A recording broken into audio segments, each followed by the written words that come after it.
eu convido você a abrir sua Bíblia comigo, no primeiro livro dos Reis, capítulo 17. Primeiro livro dos Reis, capítulo 17.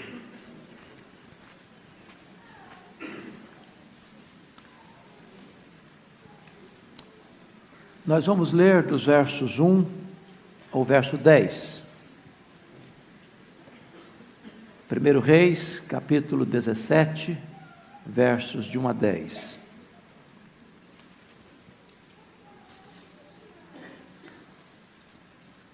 Está escrito o seguinte: Então Elias, o tesbita, dos moradores de Gileade, disse a Acabe: Tão certo como vive o Senhor, Deus de Israel, perante cuja face estou, nem orvalho nem chuva haverá nesses anos, segundo a minha palavra. Veio-lhe a palavra do Senhor dizendo: Retira-te daqui, vai para a banda do Oriente, e esconde-te junto à torrente de Querite, fronteira ao Jordão. Beberás da torrente, e ordenei aos corvos que ali mesmo te sustentem. Foi, pois, e fez segundo a palavra do Senhor. Retirou-se e habitou junto à torrente de Querite, fronteira ao Jordão. Os corvos lhe traziam pela manhã pão e carne, como também pão e carne ao anoitecer, e bebia da torrente. Mas passados dias a torrente secou, porque não chovia sobre a terra. Então lhe veio a palavra do Senhor dizendo: Dispõe-te e vai a Sarepta, que pertence a Sidom, e demora-te ali onde ordenei uma mulher viúva que te dê comida. Então ele se levantou e se foi a Sarepta. Agora, por favor, capítulo 18, versos 1 e 2. Muito tempo depois veio a palavra do Senhor Elias, no terceiro ano, dizendo: Vai, apresenta-te a Acabe, porque darei chuva sobre a terra. Partiu, pois, Elias a apresentar-se a Acabe. E agora, por gentileza, capítulo 19, versos 1 a 4. Acabe fez saber a Jezabel tudo quanto Elias havia feito e como matara todos os profetas à espada. Então Jezabel mandou um mensageiro a Elias a dizer-lhe: Façam-me os deuses como lhes aprouver, se amanhã, a estas horas, não fizer eu à tua vida como fizeste a cada um deles. Temendo, pois, Elias, levantou-se para salvar sua vida, se foi, e chegou a Berseba, que pertence a Judá, e ali deixou o seu moço. Ele mesmo, porém, se foi ao deserto, caminho de um dia, e veio e se assentou debaixo de um zimbro e pediu para si a morte, e disse: Basta, toma agora, ó Senhor, a minha alma, pois não sou melhor do que meus pais. Versos 8 e 9 ainda. Levantou-se, pois, comeu e bebeu, e com a força daquela comida caminhou 40 dias e 40 noites até Horebe, o monte de Deus. Ali entrou numa caverna, onde passou a noite, e eis que lhe veio a palavra do Senhor e lhe disse: Que fazes aqui, Elias? Finalmente, vá comigo para o segundo livro dos Reis, capítulo 2, versículo 11.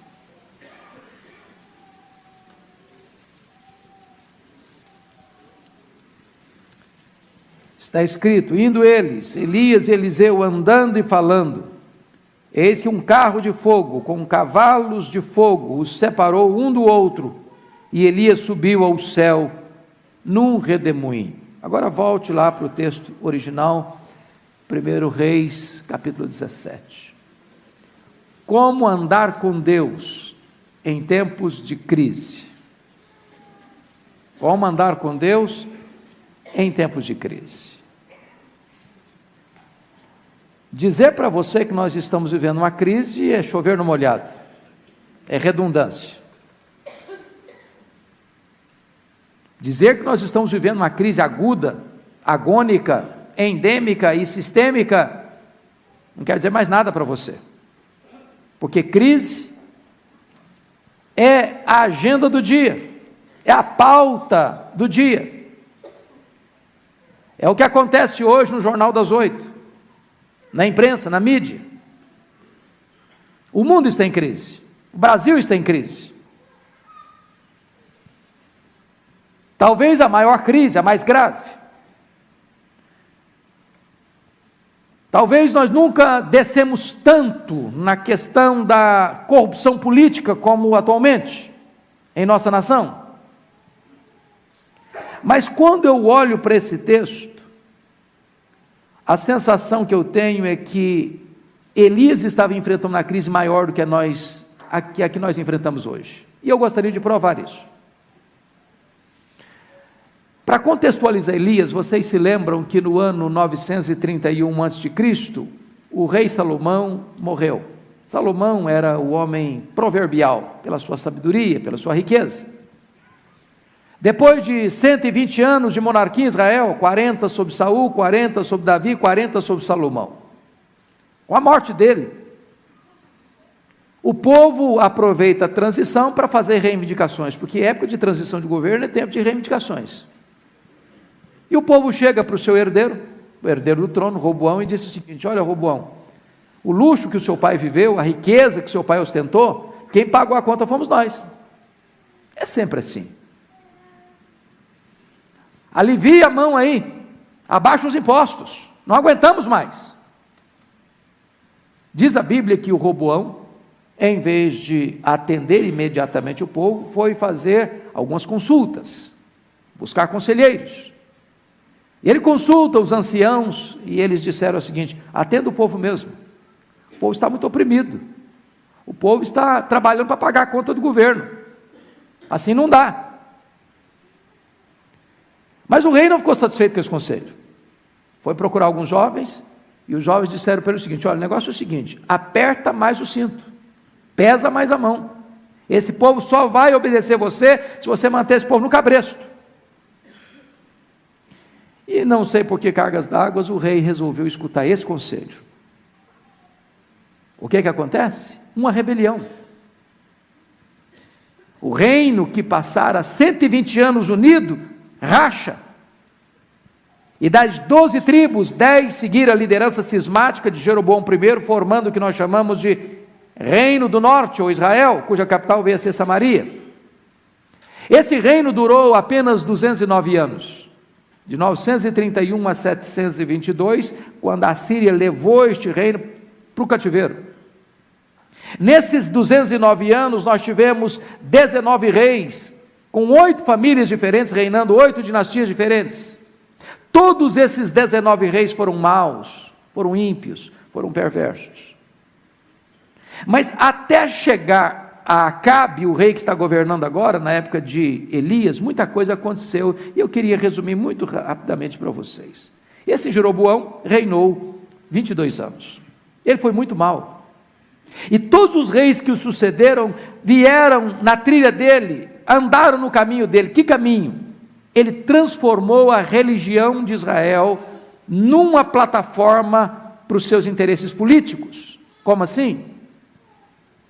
Quando ele percebeu que os seus súditos voltariam para o reino do sul, Judá, onde estava o templo, os sacerdotes, as festas, as cerimônias religiosas, eles poderiam ser seduzidos a retornar para aquele reino. O que ele faz?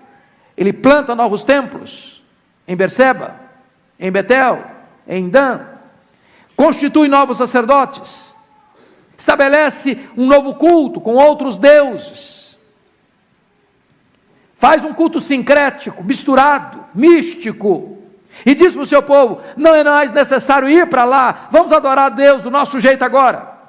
E ele transforma a religião apenas numa bandeira para os seus interesses políticos. E esse homem governa 22 anos. Seu filho, Nadab, assume o governo e governa 2 anos, e foi assassinado por Baasa. Mas quem assassinou o rei, não teve o lava-jato atrás dele.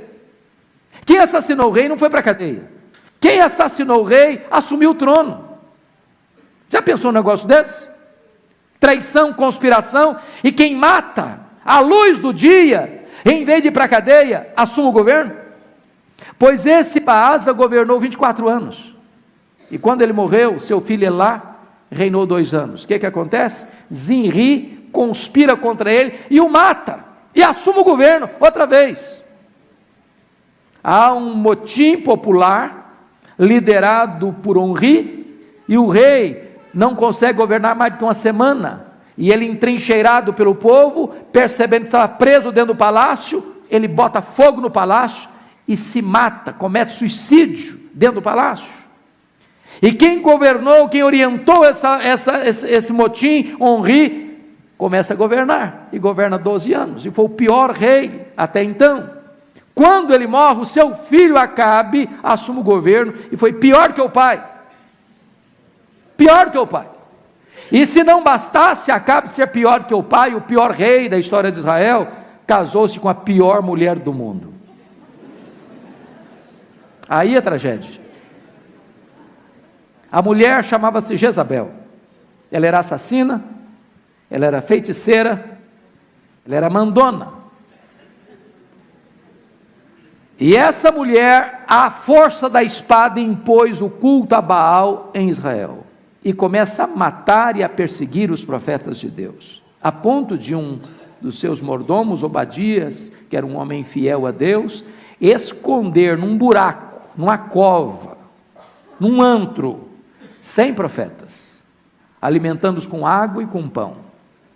Pois é nesse tempo, irmãos, em que a conspiração política, a traição, a assassinato, lá no topo do governo, é nesse tempo de perseguição religiosa, é nesse tempo de escassez, de grande crise moral, econômica, social, é que Deus levanta Elias.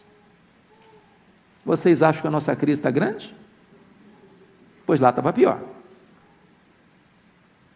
Agora notem comigo que Elias, e eu quero focar isso hoje, tem 6 capítulos, 6 estágios, 6 etapas, 6 momentos na vida dele, nessa caminhada de um homem de Deus em tempo de crise. Primeiro capítulo da história dele, está aí no capítulo 17, versículo 1, ele começa debaixo dos holofotes, seu ministério dentro do palácio.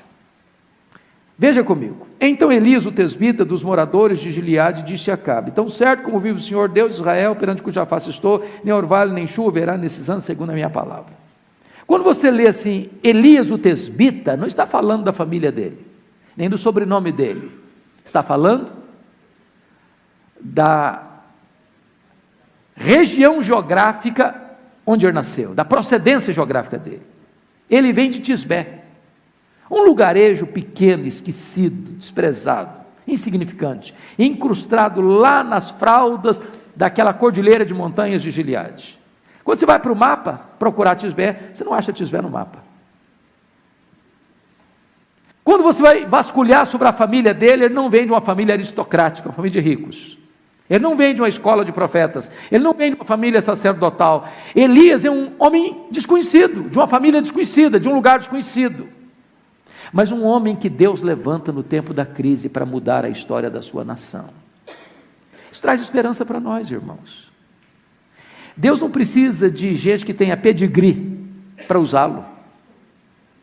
Deus pode levantar gente como você, como eu, como Elias, para fazer a sua obra em tempos de crise. Quem levanta as pessoas é Deus, quem usa as pessoas é Deus. Agora notem comigo que ele começa o seu ministério pregando para o rei. Olha que privilégio, olha que responsabilidade, porque muitos de nós passarão o ministério todo sem nunca entrar no palácio e pregar para o rei. Pois começa pregando para o rei, e não prega uma mensagem palatável não, e não dá tapinha nas costas não, e não tece elogios rasgados a Acabe não, ele chega com a palavra de juízo. Tão certo como vive o Senhor, em cuja presença estou, nem chuva nem orvalho haverá nesses anos, segundo a minha palavra. Por que ele diz isso? Porque Baal tornara-se o padroeiro da prosperidade. Numa nação agropastoril, quando se colhiam, faziam as colheitas, e quando se davam as crias das vacas ou das ovelhas, atribuía-se isso a Baal. Se não chovesse, se não caísse orvalho, Deus estaria com isso quebrando a espinha dorsal de Baal, acabando com a credibilidade de Baal. Ele está trazendo uma palavra de juízo à nação. O pecado traz juízo à nação. Mas notem comigo algo incrível. Ele diz: segundo a minha palavra não vai chover. E por que tamanha certeza? O texto não responde. Mas a resposta está lá em Tiago 5,17. Elias orou com instância para não chover e não choveu. E você aprende uma coisa aqui: Elias só se levantou diante do rei porque primeiro se prostrou diante do rei dos reis. Elias só prevaleceu em público diante dos homens porque primeiro prevaleceu em secreto diante de Deus. Elias só teve vitória na pregação porque primeiro Elias teve vitória na oração. Se nós queremos impactar a nossa nação, se nós queremos impactar a nossa cidade, se nós queremos ser usados por Deus em tempos de crise, nós precisamos primeiro conhecer a intimidade de Deus por meio da oração. Mas vem o segundo capítulo na vida dele. Confira comigo aí, versículos 2 e 3 do 17. Elias agora no deserto, na academia de Deus. Veio-lhe a palavra do Senhor dizendo: retira-te daqui, vai para a banda do Oriente, esconde-te junto à torrente Querite, fronteira ao Jordão. Notem vocês que essa transição parece ser um anticlímax, porque o homem está no palácio pregando para o rei, e Deus chega para ele e diz: agora você vai sair e vai se esconder, você vai para um deserto, lá só tem ainda uma pequena fonte de água, e você vai beber dessa fonte. E eu vou mandar garçons voadores levar comida para você. Você vai ter que aprender a depender de mim. Agora preste bem atenção comigo, irmãos. Nenhum pregador gosta de se esconder. Pregador gosta de aparecer. Pregador não gosta de solidão. Pregador gosta de multidão. Agora, nós às vezes não atentamos para essa verdade, que antes de Deus usar um homem ou uma mulher, primeiro Deus prepara este homem e esta mulher. E a academia de preparo da vida não é com as facilidades, é com as dificuldades. Você não aprende grandes lições em dias de festa, você aprende as maiores lições nos tempos de vale e de dor. O deserto não nos promove, o deserto nos humilha. O deserto não acende as luzes dos holofotes, o deserto apaga as luzes. O deserto não mostra quão grande você é, o deserto mostra que você é nada, para revelar a você que Deus é tudo. Agora, quando Deus os matricula nesta academia, nesta escola, neste ginásio, é porque Ele está querendo nos ensinar duas verdades.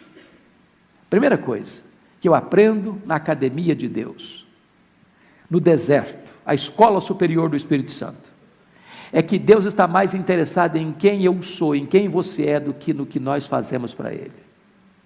Como isso é importante, irmãos?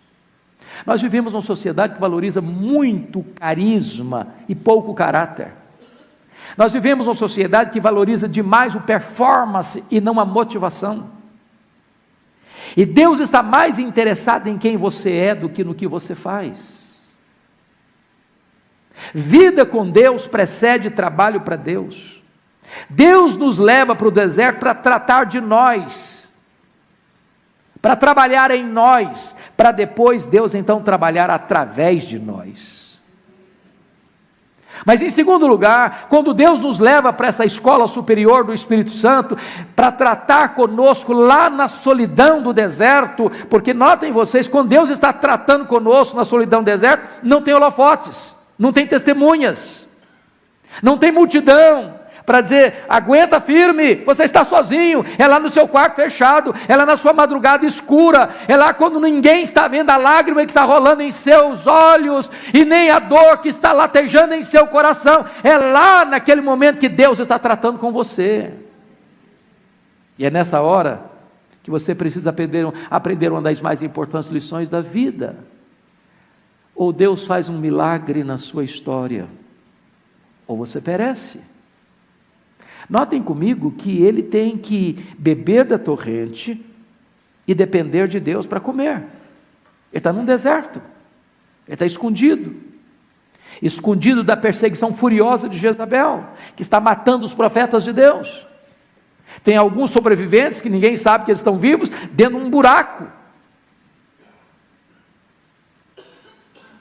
Deixa eu dizer uma coisa para você, meu amado. Deus é o Deus que nos leva a experiências gloriosas quando os nossos recursos acabam, quando a nossa despensa fica vazia, quando os nossos celeiros ficam vazios, a entender que nós dependemos dEle.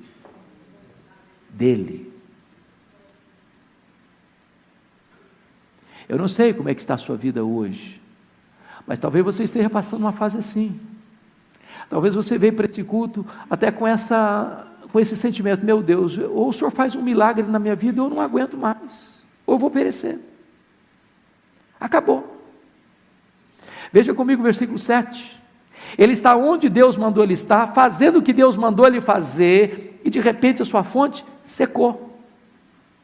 E o que você vai fazer quando a sua fonte seca? Quando o dinheiro acaba? Quando o desemprego chega? Quando a empresa quebra? Quando o negócio que você estava sonhando que seria aquela tacada da sua vida para resolver o seu problema financeiro dá errado? Quando você entra na sociedade e é traído? Quando você percebe que tudo conspira contra você? O que você vai fazer? Eu quero dizer que Deus nos leva a esses momentos extremos da vida para nós termos experiências com Ele. Ele é Deus. Quando os nossos recursos acabam, Ele continua sendo Deus. Quando a nossa fonte seca, Ele continua fazendo o seu manancial jorrar. Quando a nossa despensa fica vazia, os celeiros dele continuam cheios. Eu preciso aprender que eu dependo de Deus, mais do que da provisão de Deus. Ele está tratando conosco. Mas notem a segunda fase na vida dele, versículos 8 e 9. Agora Elias em Sarepta, no moinho de Deus, no cadinho de Deus, na fornalha de Deus. Olha aí comigo, versos 8 e 9. Então lhe veio a palavra do Senhor dizendo: dispõe-te, vai a Sarepta que pertence a Sidom, e demora-te ali onde ordenei a mulher viúva que te dê comida. Então ele se levantou e se foi a Sarepta. Bom, deixa eu brincar um pouquinho. Hoje, boa parte das viúvas ficam muito bem amparadas, não é verdade? Sabe quem mais viaja pelo mundo aí, nas viagens assim, turísticas? São as viúvas. É verdade. Naquela época, ser viúva era um transtorno. Agora pense comigo o seguinte: parece que Deus tem senso de humor, e tem. Porque se Deus dissesse assim para Elias: meu filho, você ficou escondido muito tempo, agora vamos trabalhar um pouco? Vamos trabalhar um pouquinho. Você já aprendeu que você depende de mim mesmo? Então vamos trabalhar um pouco agora. Tem uma mulher viúva que está morrendo de fome. Então agora você vai sair daqui e vai atravessar a fronteira de Israel e vai lá em Sarepta, em Sidom. Você vai sustentar essa mulher. Ela tem um filho único, pequeno ainda. Mas não foi isso que Deus disse para ele. Você vai sair daqui, vai atravessar a fronteira, mesmo sabendo que Jezabel está atrás dos profetas para matá-los. E lá essa mulher viúva vai sustentar você. Deus humilha os seus servos. Deus faz com que você dependa da mulher viúva. E ele sai de Querite para não morrer de sede, quase morre de fome em Sarepta, porque a mulher que vai dar comida para ele e sustentá-lo está morrendo de fome. Você pode entender um negócio desse? Eu falei: Deus, será que o senhor não errou o endereço?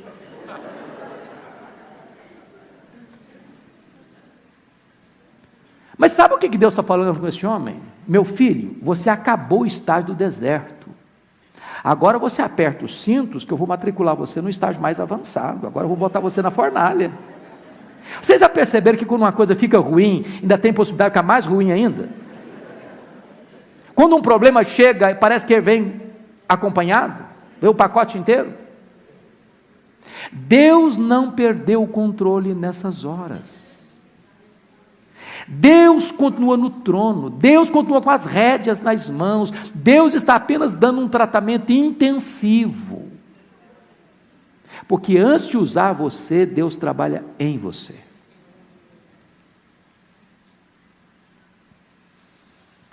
Sabe o que eu acho maravilhoso? É que essa viúva conheceu a Deus na cozinha. E na minha cabeça, lendo o texto, eu acho que Deus não multiplicou um saco de trigo, nem um tonel de azeite para ela. O que eu leio, e a sensação que eu tenho, que cada vez que ele ia fazer a refeição do dia, ela olhava na vasilha, o mesmo nível de trigo, o mesmo nível de azeite. Amanhã, mesmo nível de trigo, mesmo nível de azeite. Na semana que vem, mesmo nível de trigo, mesmo nível de azeite. Até chover, diz a Bíblia, esse milagre se multiplicou na casa dela, todo dia.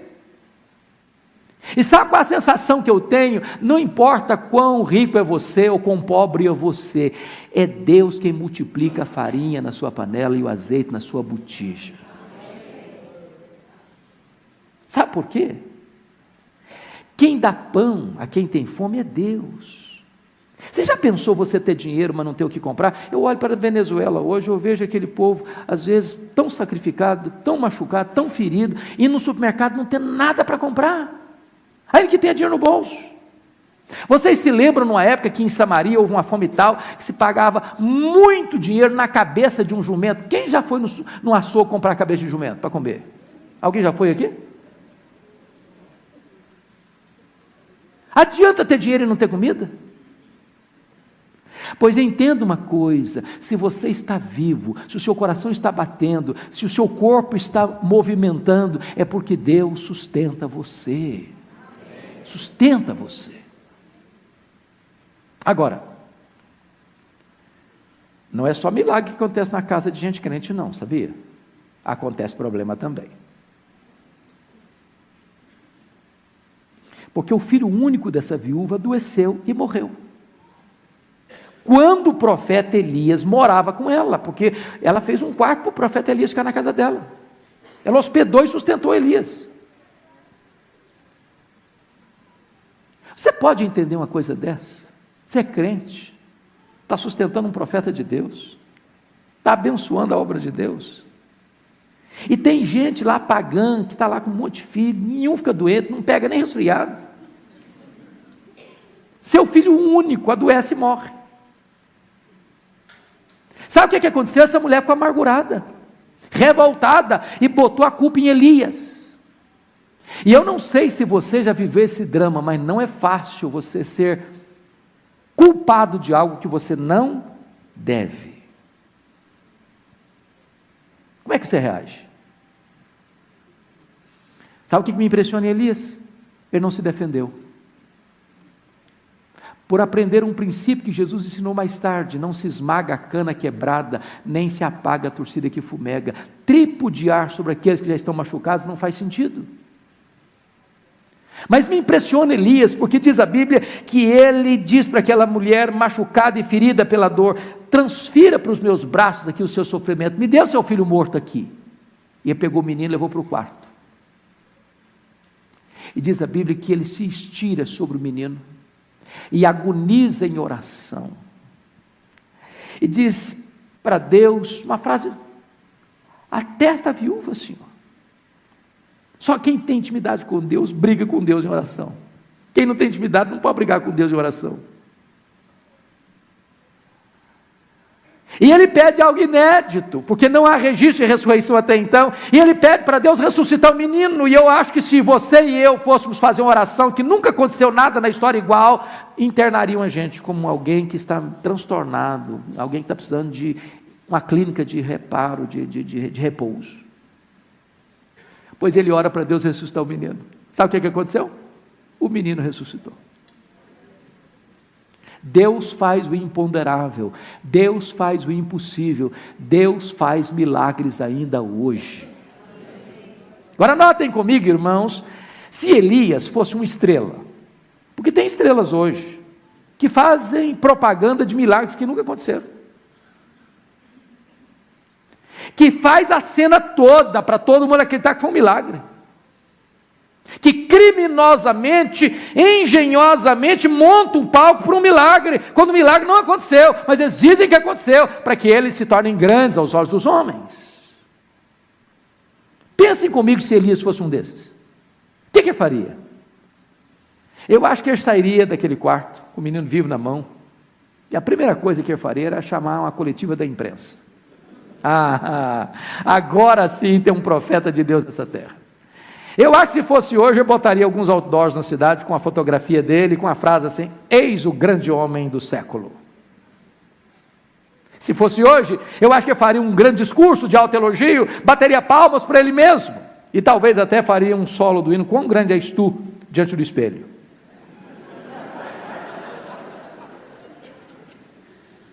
Ele não fez nada disso. Ele só disse para aquela mulher: o teu filho vive. Sabe o que ele está me ensinando aqui? Se Deus, pela sua graça, estiver usando a sua vida, bote a boca no pó, porque tudo vem dele, tudo é por meio dele, e tudo é para ele. Ele não divide a sua glória com ninguém. Mas deixa eu dizer uma coisa para você, nessa fase ainda da vida, quando você honra Deus, Deus honra você. Porque confira o versículo 24, a mulher disse para ele o seguinte: agora eu sei que tu és homem de Deus, e que a palavra do Senhor na tua boca é verdade.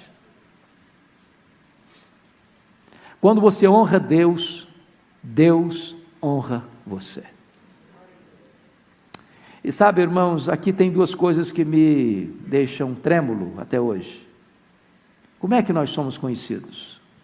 Homens cultos, homens espertos, homens inteligentes, homens afortunados, homens políticos ou homens de Deus?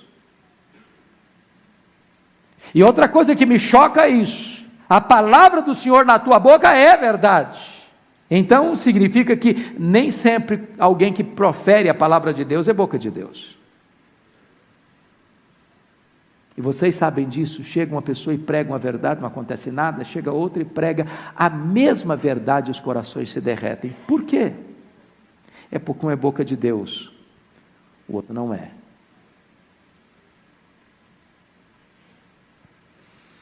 Alguns de cabelos brancos aqui conheceram um pastor presbiteriano muito amado no Brasil inteiro, chamado Antônio Elias. Antônio Elias era aquele pregador simples, muito simples. O sermão dele era assunto puxa assunto, dizia ele.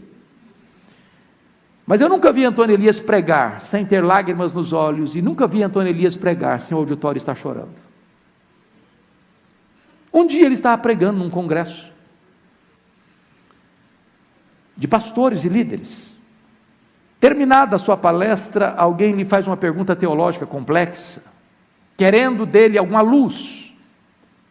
E perguntou assim: pastor Antônio Elias, explica para nós o complexo assunto da unção. O que é unção? E ele respondeu muito simples: unção significa que uns são, outros não são. É só isso.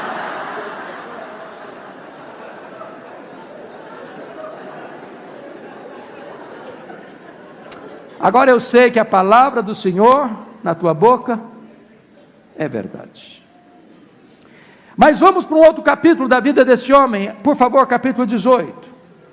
Elias no Carmelo, a batalha dos deuses.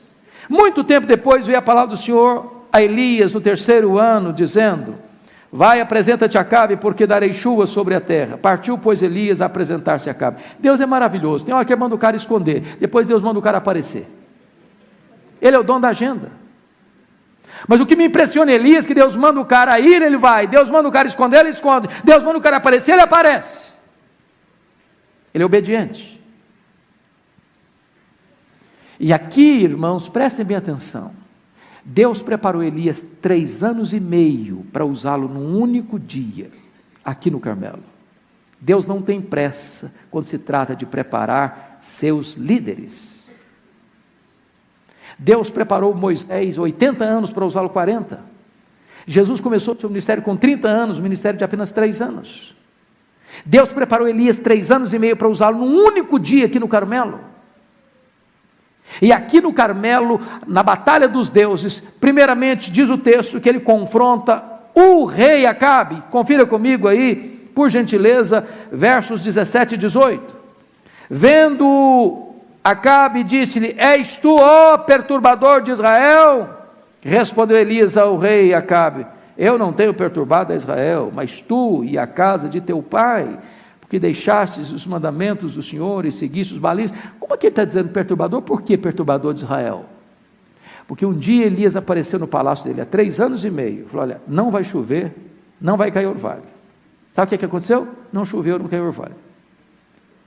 Num lugar seco igual aquele, significa o quê?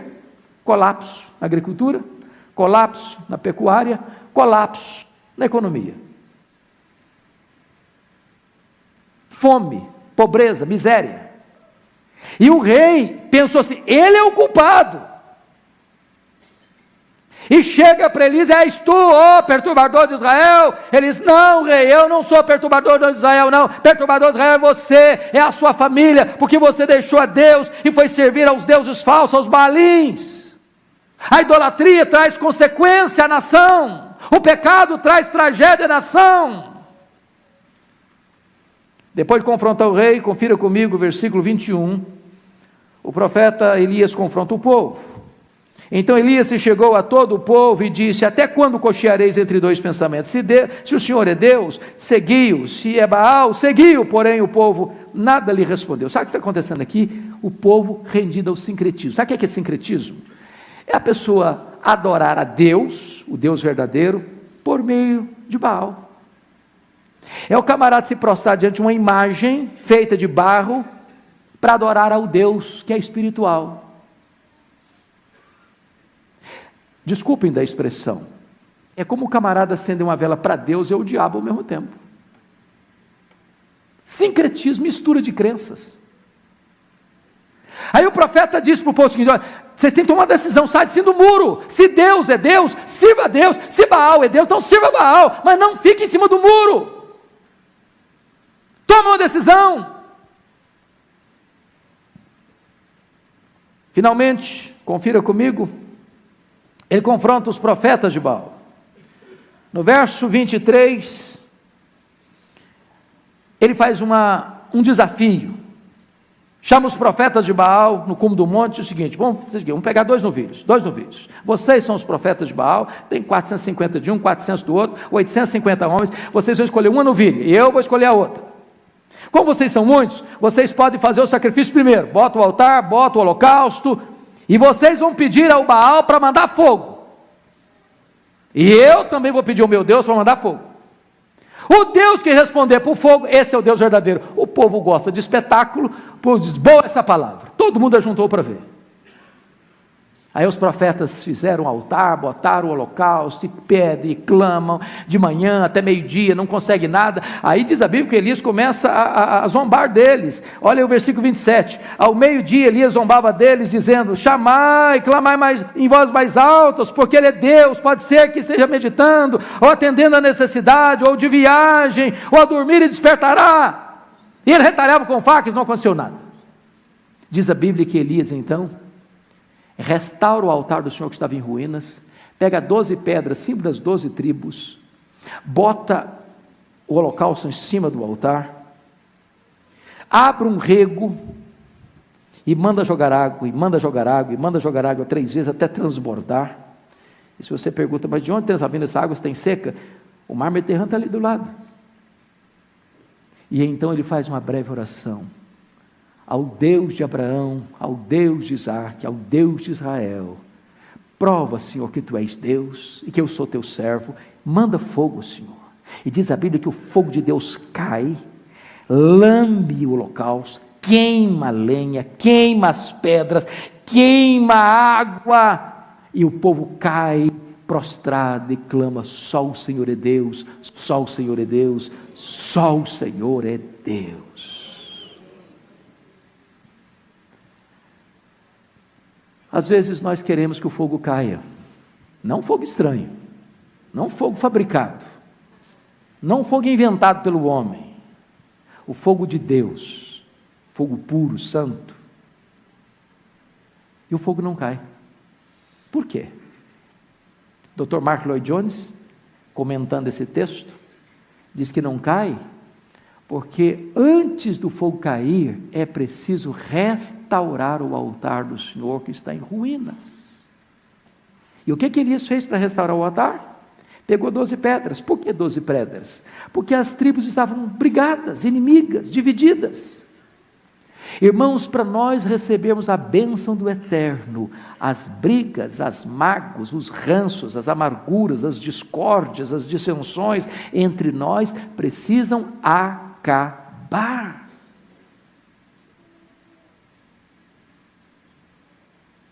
É preciso que tudo esteja primeiro no altar, depois então Deus se manifesta.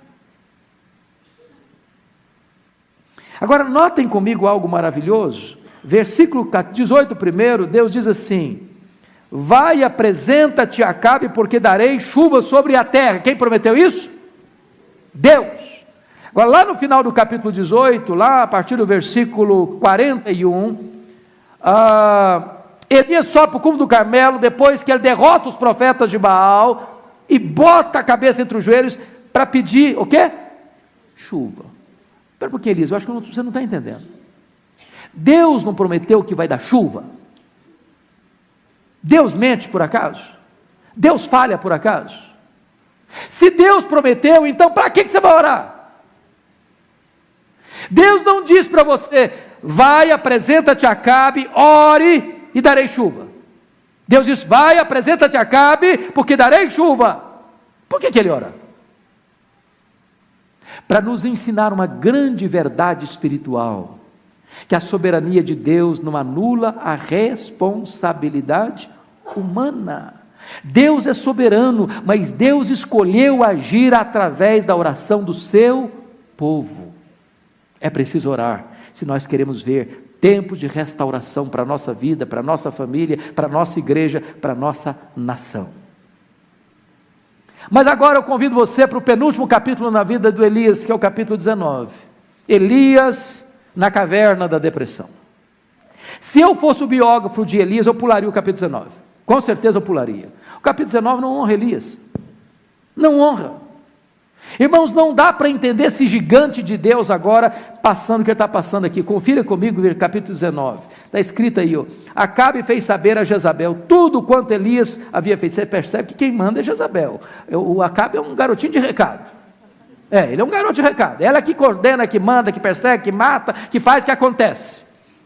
Então ele fez saber a ela o que o Elias tinha feito, matando os profetas de Baal. Aí, presta atenção no verso 2. Então Jezabel mandou um mensageiro a Elias a dizer-lhe: façam-me os deuses como lhes aprouver, se amanhã a estas horas não fizer eu a tua vida como fizeste a cada um deles. Diz o texto no verso 3, temendo, pois Elias levantou-se para salvar a sua vida, se foi. Dá para entender um negócio desse? O gigante com medo, o gigante fugindo, pela ameaça de quem? Jezabel. Ele tinha plena consciência de que quem estava no controle da situação era Deus.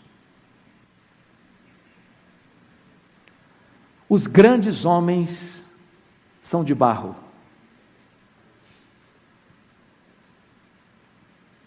Nunca ponha sua confiança no homem.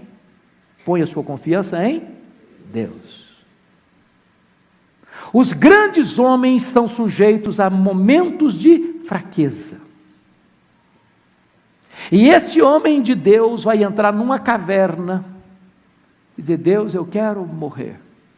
Chega, cansei, não aguento mais. Então, lições aqui para nós. Você nunca é tão fraco como quando depois de uma grande vitória. Preste atenção no que eu estou dizendo. Mais pessoas caíram no topo da montanha do que lá no vale. Mais pessoas caíram pelo seu sucesso que pelo seu fracasso. Mais pessoas fracassaram na vida porque prosperaram e cresceram do que passaram aperto e dificuldades na vida. Cuidado com o seu sucesso. Porque depois de um sucesso, de uma vitória, você arreia as armas. Você relaxa.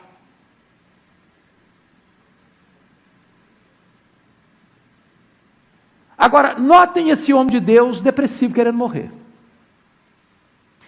Deixa eu dizer uma coisa para vocês, irmãos. Esse é um assunto complicadíssimo na igreja evangélica brasileira. Graças a Deus eu sei que esta igreja é uma igreja seriamente esclarecida sobre esse assunto.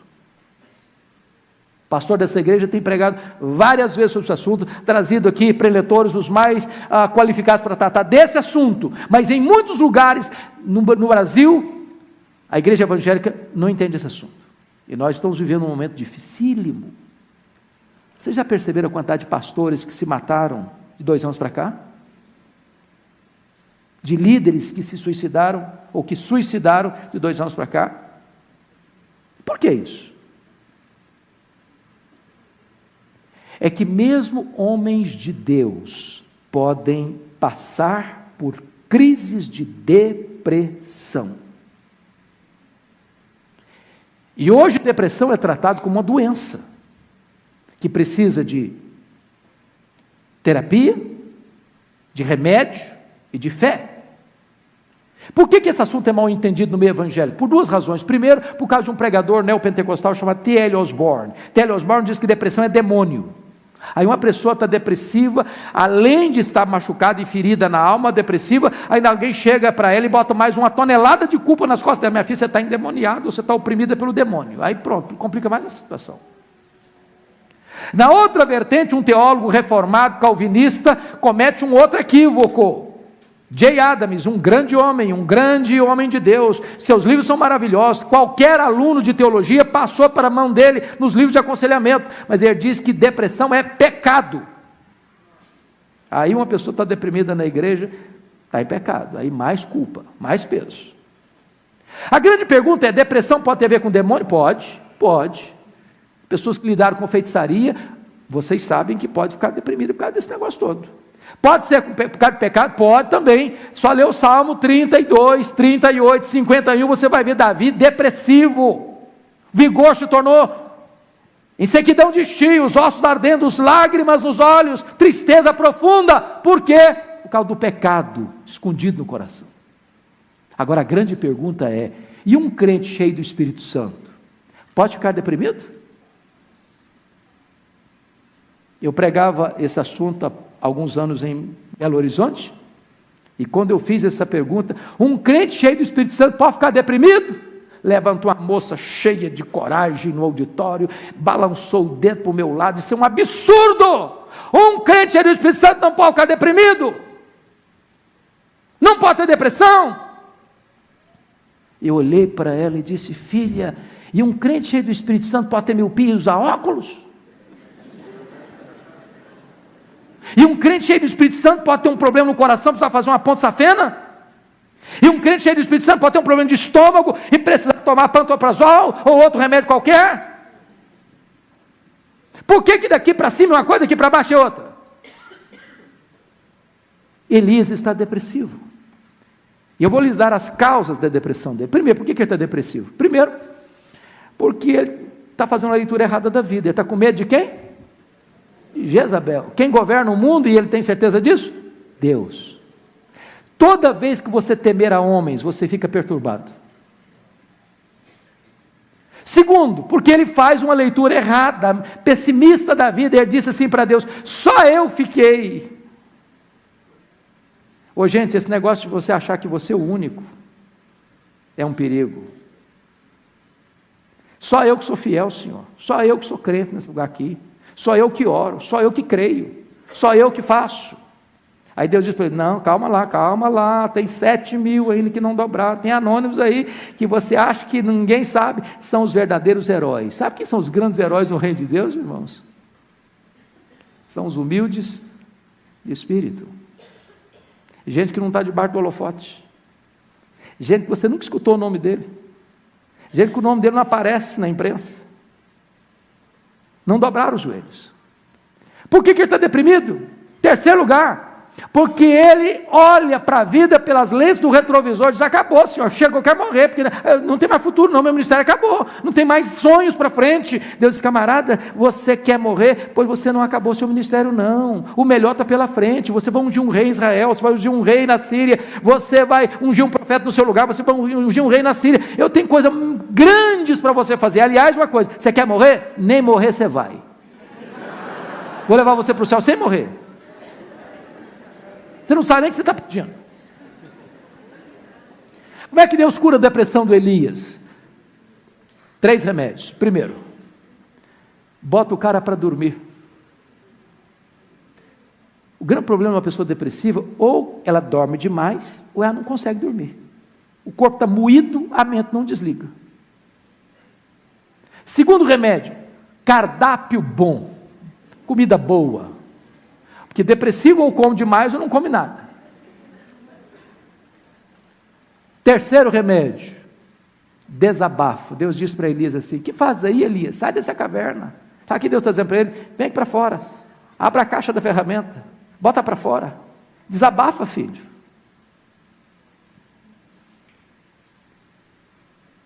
Irmãos queridos, tem muita gente entupida, tem muita gente que já não está por aqui não, já passou da cabeça,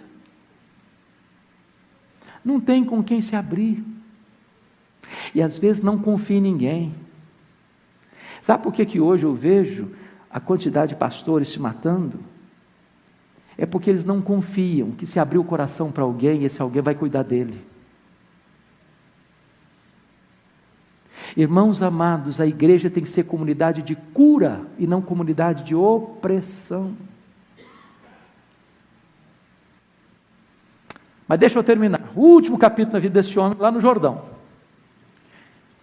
Agora o cara está curado, restaurado por Deus, animado de novo com a vida, e ele está caminhando, e o profeta Eliseu já no encalço dele, querendo porção dobrada do espírito dele, e eles já tinham passado pelo Jordão, a pé enxuto, um milagre maravilhoso, o rio se abriu, e de repente diz a Bíblia, que Elias é recolhido da terra, carros, cavaleiros de fogo, pegam Elias, ele sobe para o céu no redemoinho, e a capa do Elias fica na mão do Eliseu. O Eliseu está voltando, tem que atravessar o Jordão de novo, não tem ponte, não tem metrô para passar de baixo. O que é que eu faço? E ele chega na beira do rio com a capa e fere as águas e faz uma pergunta: onde está o Senhor Deus de Elias? Que pergunta emblemática. Essa pergunta quer dizer assim: será que Deus só fez ontem ou será que Deus faz hoje ainda? Irmãos, eu conheço gente, crente, que diz assim: Deus fez, Deus até fará, mas Deus não faz mais. Agora nós temos a Bíblia. Deus não faz mais. Onde você leu na sua Bíblia que Deus se aposentou? Onde você leu na sua Bíblia que Deus vestiu um pijama e e sentou numa cadeira de balanço? Onde você leu na sua Bíblia que Deus deixou de ser Deus? Deus fez, Deus faz, Deus fará. Ele é Deus, imutavelmente o mesmo Deus, ontem, hoje, sempre o mesmo Deus. Onde está o Senhor Deus de Elias? E quando ele fere as águas, o rio se abre de novo, e ele passa, porque o Deus de Elias é o Deus de Eliseu, o Deus de Elias é o seu Deus, é o meu Deus, é o nosso Deus, é o Deus dessa igreja, é o Deus que tem feito maravilhas, que está fazendo maravilhas, e que fará maravilhas em nosso meio, para a glória do seu nome.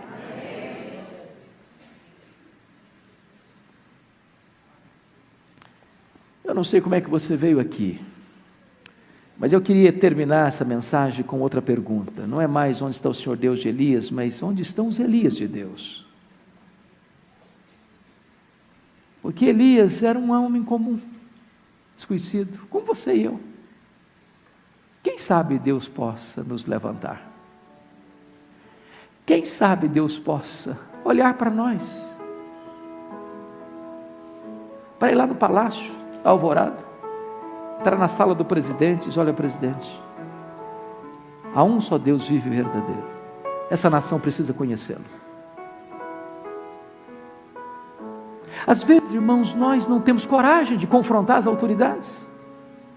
Elias confrontou, não como um político, para levar vantagens, para receber holofotes, mas por entender que feliz é a nação cujo Deus é o Senhor. Deus pode levantar você.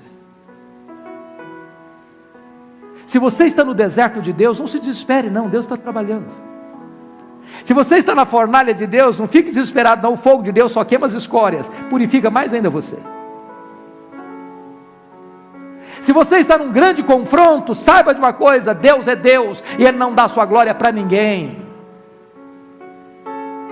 Mas se você está hoje numa caverna, pensando em morrer, desanimado com a vida, achando que você é vítima, só você ficou, que ninguém se importa mais com você, que o mundo está contra você, entenda uma coisa: tem muita gente que você não sabe, que está na mesma pegada, crendo no mesmo Deus, sendo fiel ao mesmo Deus, que nunca negociou princípios e valores. Saiba que Deus pode tirar você dessa caverna, saiba que Deus pode tirar você dessa angústia, saiba que Deus pode curar a sua dor na alma, saiba que Deus pode fazer coisa nova na sua vida hoje, nessa noite. Você pode voltar para sua casa com o coração curado, com um semblante novo, com brilho nos olhos. Saiba que Elias é um símbolo da igreja, não importa quanto tempo vai mais demorar, haverá um dia.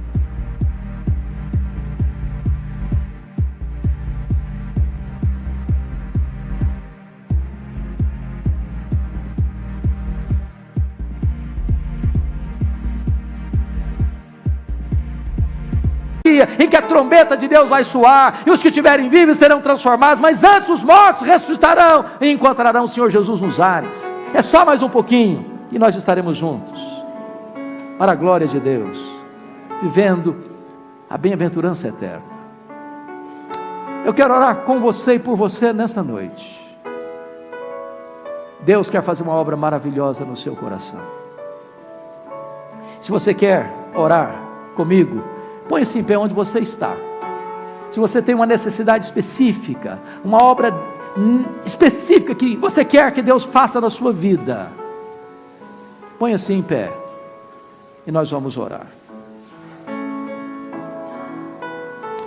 Senhor Deus, aqui está o teu povo, a tua igreja, o teu rebanho, a tua família, a menina dos teus olhos. Ah, Senhor, sonda o nosso coração nesta noite.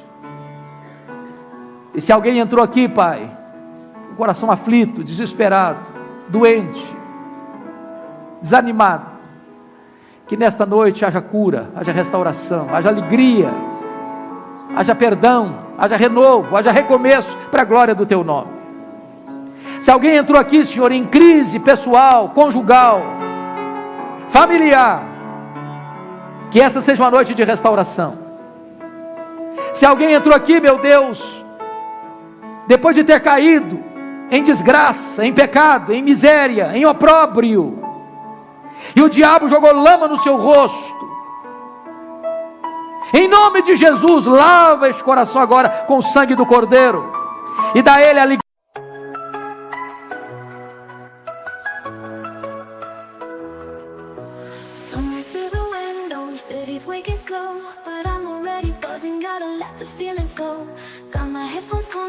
Favorite beat on repeat. This energy's contagious. Can't keep my tapping feet.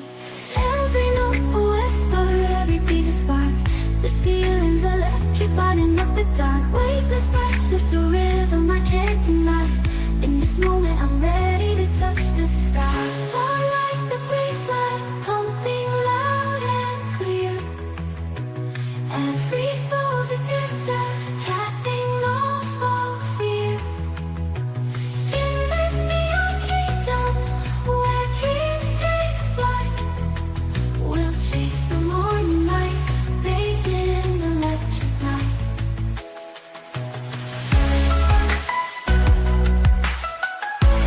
Fria de recomeçar uma nova caminhada na tua presença. Se alguém entrou aqui, Senhor, afastado da igreja, desviado do evangelho, que essa seja a noite do pródigo voltar para a casa do Pai, a noite da reconciliação. Se alguém entrou aqui, Senhor, ainda sem salvação, sem conhecer a Jesus, o teu Filho, como Salvador e Senhor, que essa seja a noite da salvação, da festa no céu, da alegria na terra. Oh meu Deus, se alguém aqui depressivo, Senhor, depressivo, paquerando, flertando com a morte, pensando que não tem mais jeito, não tem mais saída, não vê uma luz no fim do túnel, acendam a lâmpada de esperança nesse coração, nesta noite, restaura essa alma, Senhor.